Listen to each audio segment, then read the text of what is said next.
Bem-vindo ao comentário bíblico em áudio Rota 66, a jornada mais fascinante de sua vida. Estudo 170, baseado em Filemão, capítulo 1. Paulo escreve esta carta a um indivíduo chamado Filemão. Nós vamos logo no início ler os primeiros versículos que dizem: Paulo, prisioneiro de Cristo Jesus, e o irmão Timóteo, a você, Filemão, nosso amado cooperador, a irmã Áfia, a Arquipo, nosso companheiro de lutas, e a igreja que se reúne com você em sua casa. A vocês, graça e paz da parte de Deus, nosso Pai, e do Senhor Jesus Cristo. Prezado ouvinte, a carta de Filemão é tradicionalmente muito ligada aos Colossenses. É uma carta que se imagina que foi escrita mais ou menos no mesmo contexto de Colossenses. Vamos nos lembrar, Paulo está aqui preso em Roma e mandando esta carta, e o que chama a nossa atenção é que, estando ela entre as cartas da prisão, é uma carta mandada para um indivíduo, um cooperador de Paulo, que reunia a igreja de Cristo em sua casa, o que era bastante comum no primeiro século do cristianismo do Novo Testamento. Chama a nossa atenção que este Filemão fosse alguém dono de escravos, e Paulo está escrevendo exatamente para tocar num assunto bastante delicado e pessoal, que certamente vai nos ajudar a entender mais profundamente o que Deus tem para o nosso coração no dia de hoje. A partir do verso 4, as palavras do apóstolo são: sempre dou graças a meu Deus, lembrando-me de vocês nas minhas orações, porque ouço falar da sua fé no Senhor Jesus e do seu amor por todos os santos. Oro para que a comunhão que procede da sua fé seja eficaz no pleno conhecimento de todo o bem que temos em Cristo. Seu amor me tem dado grande alegria e consolação, porque você, irmão, tem reanimado o coração dos santos. Como acontece tradicionalmente, Paulo agradece a Deus pela vida de Filemão, pelo seu testemunho, e ora intercedendo por ele. Mas veja só que havia um motivo, uma razão particular e específica porque o apóstolo Paulo envia esta carta a Filemão, e carta que, inspirada por Deus, está nas Escrituras Sagradas. E então ele vai entrar no assunto que nos interessa diretamente. Diz o texto a partir do verso 8. Por isso, mesmo tendo em Cristo Jesus plena liberdade para mandar que você cumpra o seu dever, prefiro fazer um apelo com base no amor. Eu, Paulo, já velho e agora também prisioneiro de Cristo Jesus, apelo em favor de meu filho Onésimo, que gerei enquanto estava preso. Ele antes lhe era inútil, mas agora é útil tanto para você quanto para mim. Então, prezado ouvinte, preste bem atenção e tente entender o que está acontecendo aqui. Paulo está escrevendo para Filemão especialmente em favor de um homem chamado Onésimo. Onésimo era um escravo que foi preso junto com o apóstolo Paulo. Nós não temos certeza absoluta, a possibilidade maior é que isso aconteceu em Roma, mas pode ter sido em outra ocasião também. E Onésimo acabou conhecendo o Evangelho de Cristo e se convertendo ao cristianismo, sendo evangelizado por Paulo enquanto Paulo estava preso.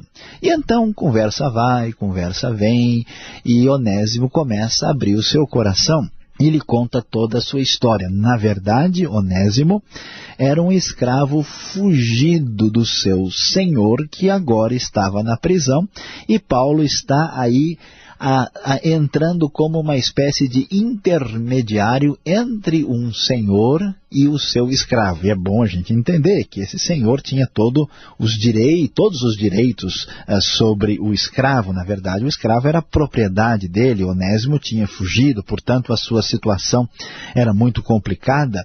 E agora, como é que Paulo vai lidar com essa situação? Vai exigir o rigor detalhista da lei, pegando pesado com Onésimo?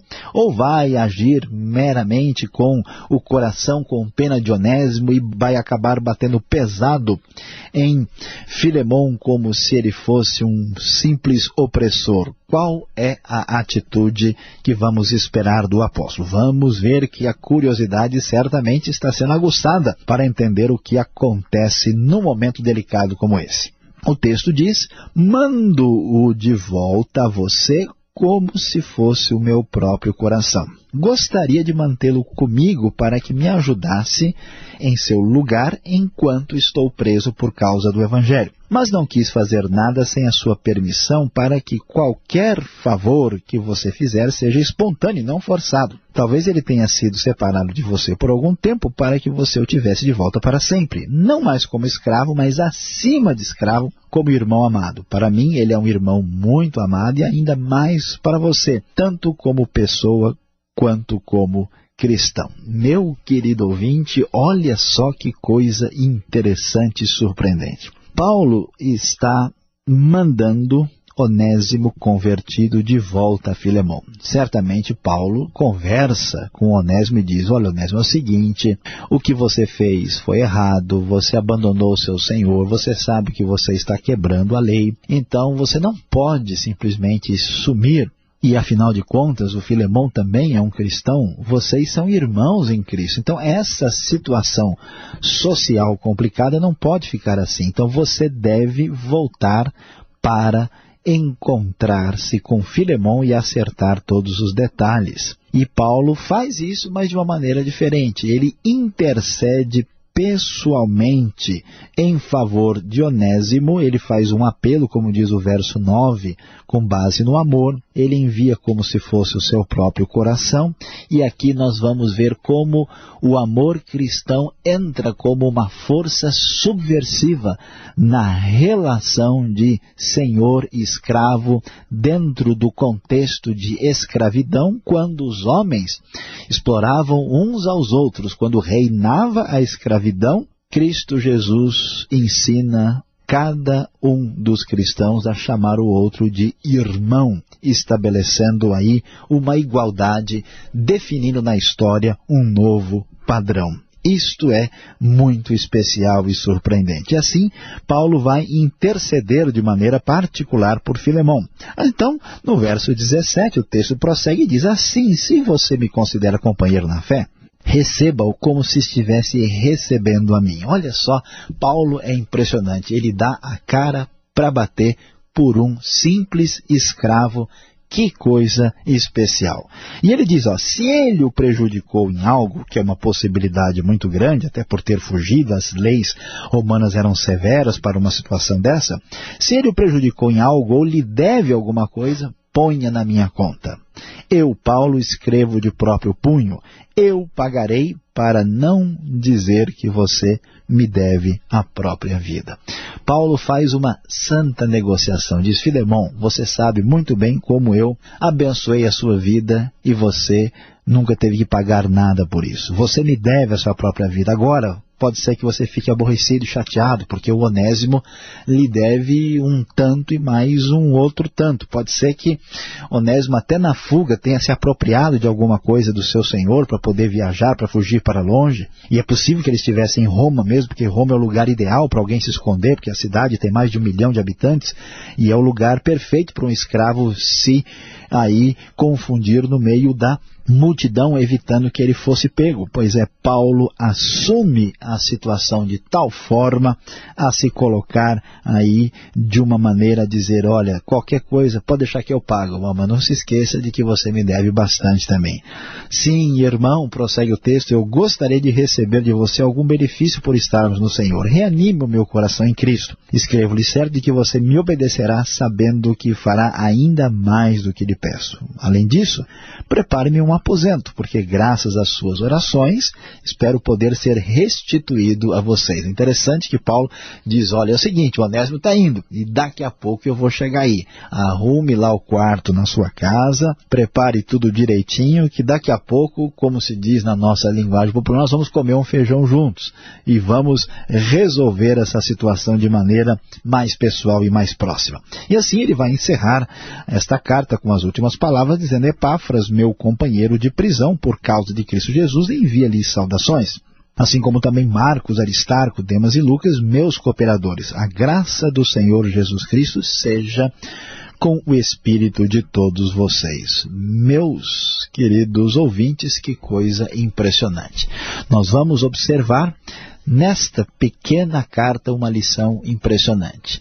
Nós vemos uma sociedade corrompida, problemática, onde 60% da população era escrava. Quando o cristianismo vai chegando e as pessoas vão abrindo o coração e conhecendo a Cristo, como era difícil numa sociedade marcada pela opressão e pela crueldade. Mas quando o Evangelho entra, o Evangelho faz um efeito surpreendente, especial e absolutamente diferente. Paulo vai mostrar que naquela sociedade, mesmo uma pessoa estando na condição de escravidão, mesmo alguém sendo senhor de escravos, era possível ter um relacionamento humano, um relacionamento marcado por um amor que batia de frente com aqueles valores decadentes e pagãos. Este amor é o amor de Cristo, um amor poderoso, um amor sem igual neste mundo, é um amor subversivo.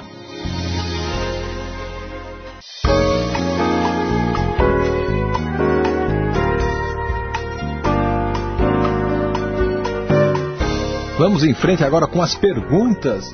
É a epístola de Paulo a Filemon, curtinho, 25 versículos. Professor Luiz Saião, primeiro vamos tentar sintonizar onde está Filemon e para onde Paulo envia esta carta. Endereço postal e tudo, professor. Pois é, pastor Alberto, o que acontece aqui é que Paulo está escrevendo esta carta, conforme nós falamos, da sua prisão em Roma. E Filemon, nós observando aqui o paralelo que existe na saudação, como é que ele começa a carta, as pessoas envolvidas, né, que nós temos aqui, como é o caso de Epáfras, nós temos bastante convicção e certeza de que Paulo está mandando esta carta para a cidade de Colossos. Então, a gente sabe que Filemon tem a igreja de Colossos reunindo na sua casa, e mediante essa circunstância particular e especial, Paulo então está mandando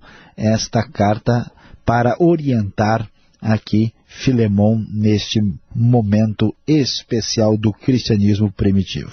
Agora, parece que Paulo está interessado em defender a causa de Onésimo, agora porque ele chama o escravo Onésimo de inútil. Olha lá no verso 10, alguma razão aqui para este elogio, entre aspas? Pois é, pastor Alberto, alguém vai pensar aqui que tem até música contemporânea aqui, na gente somos inútil, o que está acontecendo, da onde veio isso, o que Paulo quer dizer, né? Então, na verdade, isso que você mencionou está no verso 11, ele diz, ele antes lhe era inútil, mas agora é útil tanto para você quanto para mim. Na verdade, Paulo está brincando com as palavras, pastor Alberto, né? A palavra onésimo, na verdade, significa útil. Então, Paulo está, né, na sua criatividade, fazendo uma brincadeira, um trocadilho, né? Paulo certamente se sentiria bem à vontade aqui no Rota 66. Ele brinca com o nome de Onésimo, né? Útil, inútil. E então ele diz, olha, você pode até achar que ele era inútil, mas na verdade ele é muito útil, como foi para você, também é para mim. Então, veja, dá para entender a razão, o motivo literário que leva Paulo a usar esse tipo de terminologia. Uma informação muito útil, de fato. Agora, por que Onésimo tinha medo de voltar para o seu senhor? Será que o castigo por ter fugido como escravo, ele poderia enfrentar uma situação pior ainda? Pastor Alberto, sem dúvida, a coisa aqui era bem complicada. Não sei se a gente faz ideia, né, do que a gente desfruta na sociedade contemporânea depois de 2000 anos de influência de cristianismo. Realmente é algo muito especial, diferente. A gente reclama, né? Fala que não tem justiça aqui, que não tem isso, que não tem aquilo, e faz sentido. A gente realmente deve lutar por uma sociedade cada vez melhor, mas olha, nós não imaginamos o tamanho da complicação e do problema que era viver naqueles tempos, né? Uma sociedade escravocrata, os romanos lá dividiam tudo entre patrícios e plebeus, né? E os que nem eram isso, eram escravos, e era a vasta maioria do império, né? Dominada por gente que não tinha direito a absolutamente nada. E para piorar, de acordo com o verso 18, as indicações são muito claras que Onésimo deve ter roubado alguma coisa antes de fugir. Por uma razão muito simples. Como é que um escravo tem dinheiro para pagar a sua viagem para ir para longe? Ele não tinha esse recurso. É possível que, já que ele estava desesperado, não tinha alternativa de vida, ele se apropriou de alguma coisa lá para financiar a sua viagem. E por isso que Paulo diz, ó, se ele está devendo alguma coisa, põe na minha conta. Um escravo fugitivo com um acréscimo de ter roubado alguma coisa, pastor Alberto, era pena de morte. Imagine só que situação complicada. Não é à toa que Onésimo, para pensar em voltar lá, olha, é muito difícil. É impressionante, no fundo, o que Paulo está pedindo e solicitando aqui. Essa situação provocava pena de Paulo aqui no caso, né? Agora, você mencionou na sua exposição que Roma era uma cidade enorme, 1 milhão de habitantes. Agora, não foi muita coincidência Paulo estar na mesma prisão onde se encontrava Onésimo? A gente chama isso de Jesuscidência. Pois é, pastor Alberto, talvez a gente poderia até mudar aqui e chamar esse negócio de, quem sabe, até melhor de cristocidência, né? Porque, de fato, nós vemos aqui Paulo encontrando Onésimo numa situação em que o Novo Testamento vai revelar para a gente que, especialmente levando em conta aquilo que Deus faz, como é que Deus age, de fato as coisas não acontecem por acaso, né? Deus é soberano, Deus tem o seu poder atuando de maneira firme na condução do crescimento da Igreja de Cristo e, portanto, o que acontece aqui, de fato, tem uma supervisão divina. De fato, se você quiser e preferir usar a Jesuscidência, a gente pode até, acho que fica mais interessante, falar dessa santa cristocidência. As coisas não acontecem por acaso, inclusive isso é uma realidade na nossa vida ainda hoje. Olhando essa situação, este caso, fico imaginando se Onésimo ele não está dando assim, digamos, o pulo do gato aqui. É uma situação complicada, né, professor? Será que Onésimo ele não pensa assim, puxa, ele como escravo, ele, né, óbvio, vai ter que pagar o que fez. Se ele é irmão, a situação muda, ele vai ficar livre. Como resolver esse nó? Será que ele não está se convertendo aí para livrar a barra dele, não é? Pois é, pastor Alberto, até pode parecer para muita gente, mas vamos entender o contexto aqui, que não é bem assim. Por quê? Porque o Onésimo, na verdade, não está fazendo de nada, né? É Paulo que conversa com ele se converte, depois Paulo convence que ele deve acertar a sua vida anterior e colocar tudo em dia com o seu próprio Senhor e resolvendo os problemas que ele tinha no passado. Então, na verdade, Onésimo não está aqui, né, fazendo o que talvez algumas pessoas venham fazer, né, simular uma conversão para tirar vantagem da situação. Mas o que é interessante aqui é que Paulo faz uma coisa surpreendente. Nem ele diz, olha, esse negócio de escravo acabou, vamos parar com tudo isso, vamos criar uma sociedade nova, vamos sair desse mundo e vamos fazer um negócio diferente. Ele diz, olha, você está aqui nessa sociedade, você é escravo, ele é o Senhor, você faz favor de acertar a sua obrigação perante os homens.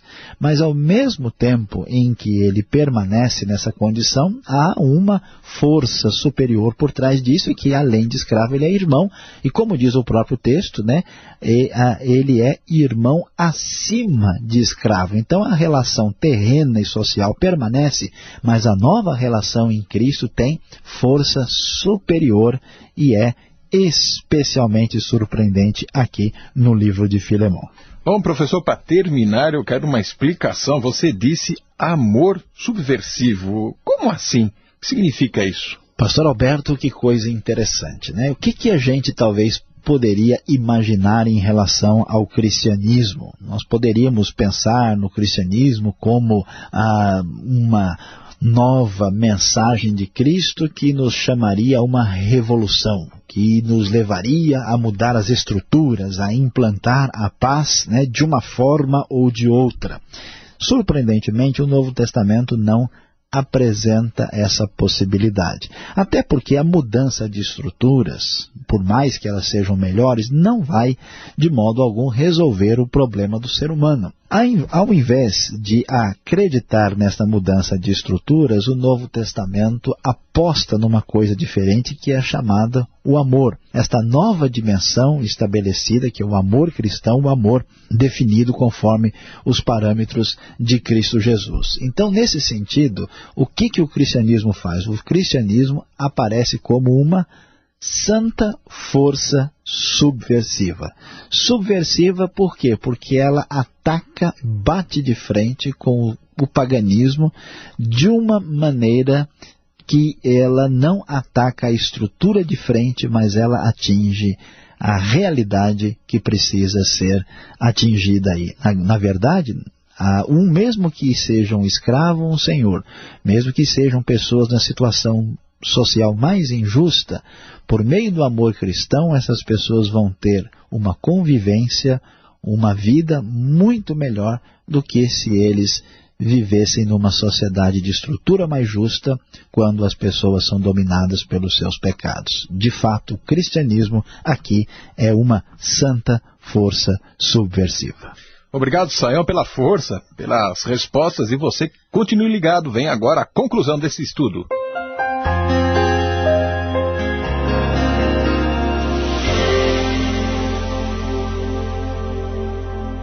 No Rota 66 de hoje, nós estudamos a pequena carta de Paulo a Filemão.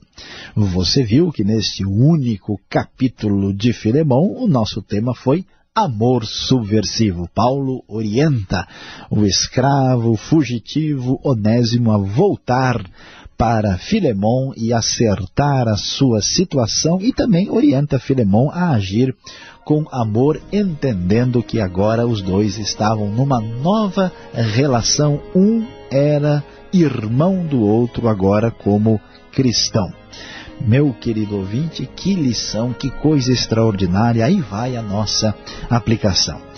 Diante da exploração do homem pelo homem e de uma sociedade cheia de pecado e do seu efeito corrosivo, é preciso lançar mão do amor cristão, um amor subversivo.